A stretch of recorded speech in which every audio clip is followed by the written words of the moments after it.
smiling Jane Doe creepypasta became real on the internet. Some stories refuse to die. They're the modern folklore of our time, whispered in the digital dark of late-night forums and blogs. The story you're about to hear is one of them, a tale that has been presented so convincingly that many have mistaken it for fact.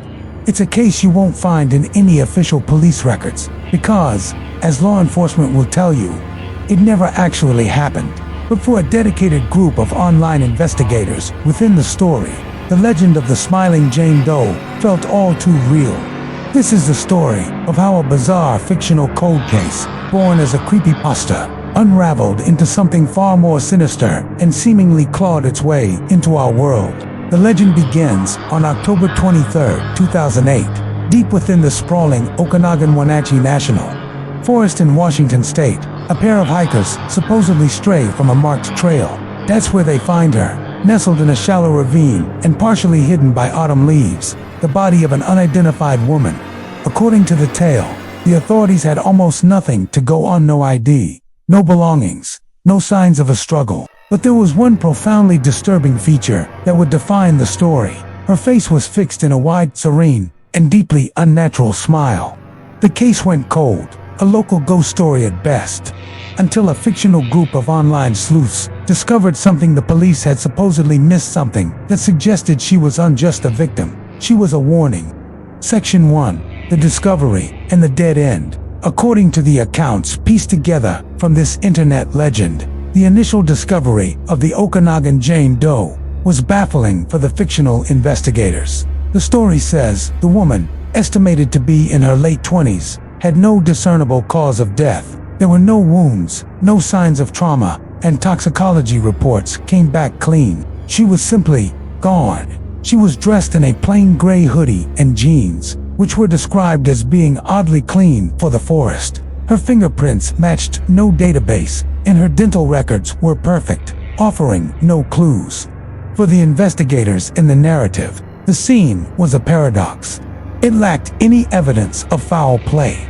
Yet the circumstances were undeniably suspicious. How did she get to such a remote spot without a car or any gear? Why were her clothes so clean? And most unsettling of all, that smile.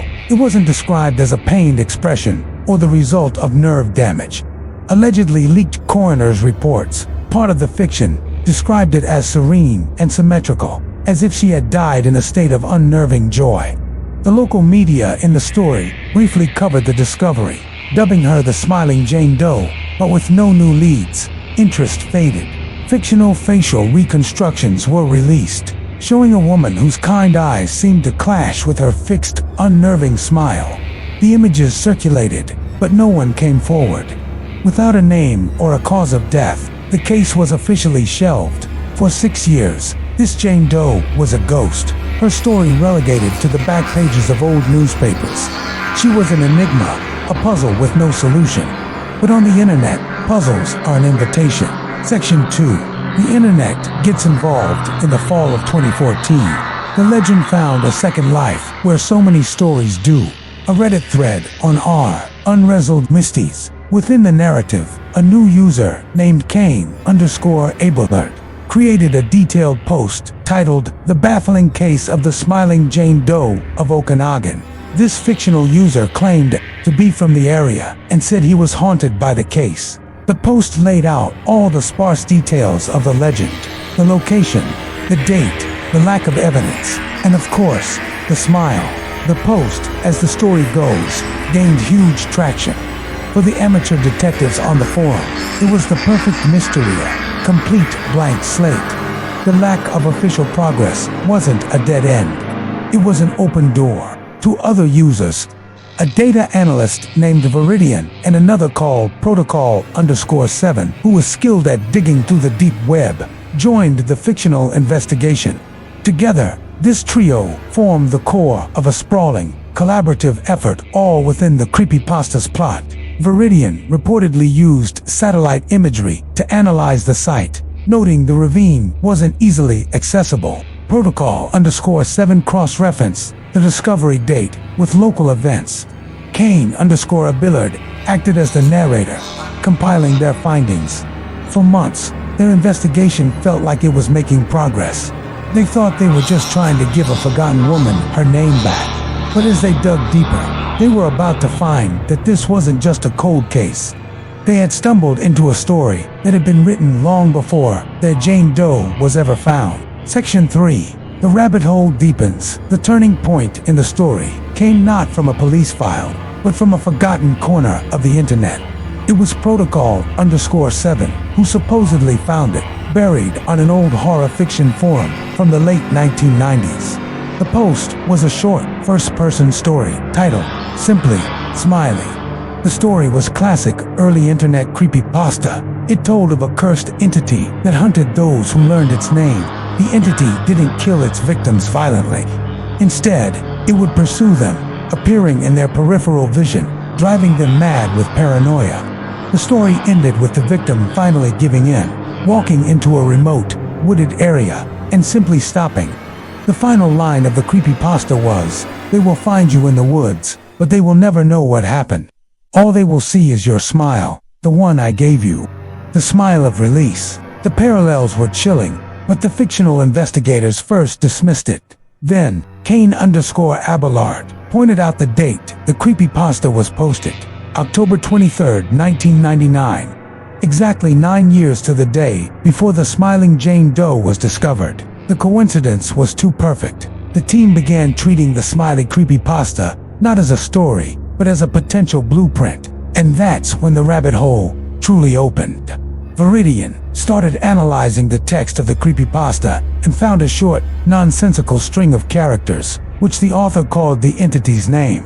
Readers had always assumed it was gibberish, but Viridian, the data analyst in the story, recognized it as a set of geographic coordinates. When they plugged the coordinates into a map, they pointed to a long-abandoned fire lookout tower, a tower that overlooked the exact spot where the smiling Jane Doe would be discovered 9 years later. The investigation was no longer about a missing person. It was about a story that seemed to be predicting reality. The story mentioned that the entity left a mark on those who learned its name, not a physical mark, but small, impossible glitches in their reality. It was classic horror fiction, but then, the fictional investigators started reporting their own glitch. Section 4. The sinister turn, according to the legend. The first report came from Viridian. In a panicked post, she described enhancing a low-resolution crime scene photo. As she sharpened the image, she saw something on a tree trunk behind where the body had been. A faintly carved, crude, smiley face. It wasn't in any official report. She posted the enhanced image, and there it was, undeniable and menacing. Before the forum could even debate if it was real, Protocol_7 posted. His message was short and frantic. He wrote that his computer had been acting strangely ever since he found the smiley creepypasta. Files were moving, and his webcam light would flicker. He dismissed it as a virus, until he saw his own reflection in his dark monitor, smile back at him when his own face was still. The tone of the community irrevocably changed. The fun was gone, replaced by a creeping dread. What if the creepypasta wasn't just a story? What if it was a mimetic curse, as some members theorized? A piece of information that, once known, could infect and alter reality. The story of Smiley wasn't a prediction. It was a trigger, and by digging it up, they had just pulled it. The sleuths weren't just reading a horror story anymore. They were in one. Kane_Abelard tried to be the voice of reason. He wrote, "We are investigators, not characters in a ghost story. We need to remain objective." This would be his last rational post. 2 days later, he uploaded a single, short audio file. The file was 15 seconds of silence, followed by a soft, clear whisper of his own voice, saying just 2 words, "It's here." Section 5. The living creepypasta unveiled after that audio file. Kane_Abelard went silent.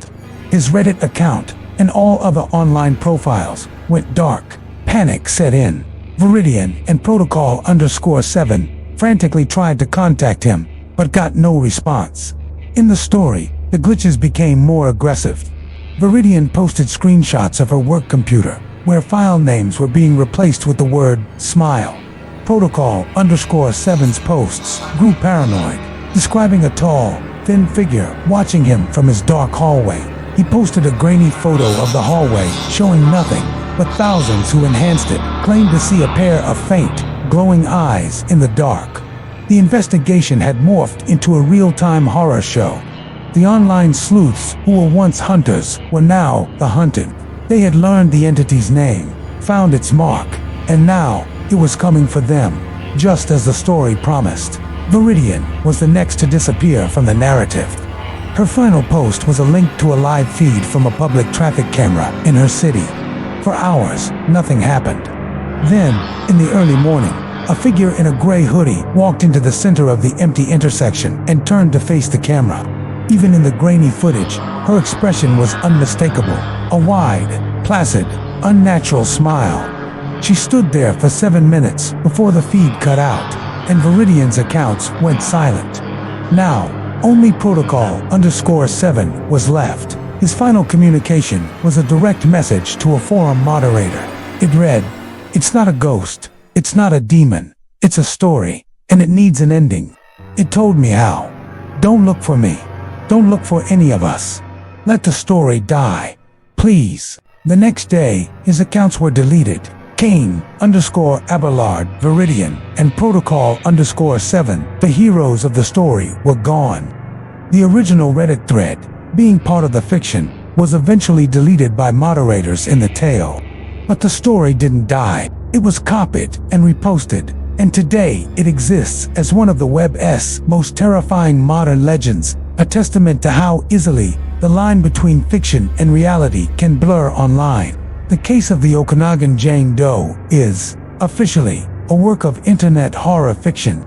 The hikers, the body, the Reddit investigators, and their chilling disappearances are all fabricated elements of a brilliant story. There is no credible evidence that any of these events actually happened, and yet the effectiveness of the story makes us question why it feels so real.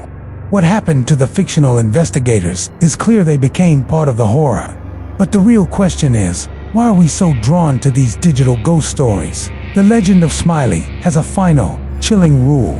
The story is always looking for new characters, not by cursing them, but by capturing their imagination. So, what do you think? What is it about creepypastas like this one that makes them so effective? Let me know your theories in the comments below. And if you enjoyed diving into these digital rabbit holes, make sure to subscribe, because the internet is full of dark and forgotten stories waiting to be told. Just be careful which ones you choose to believe.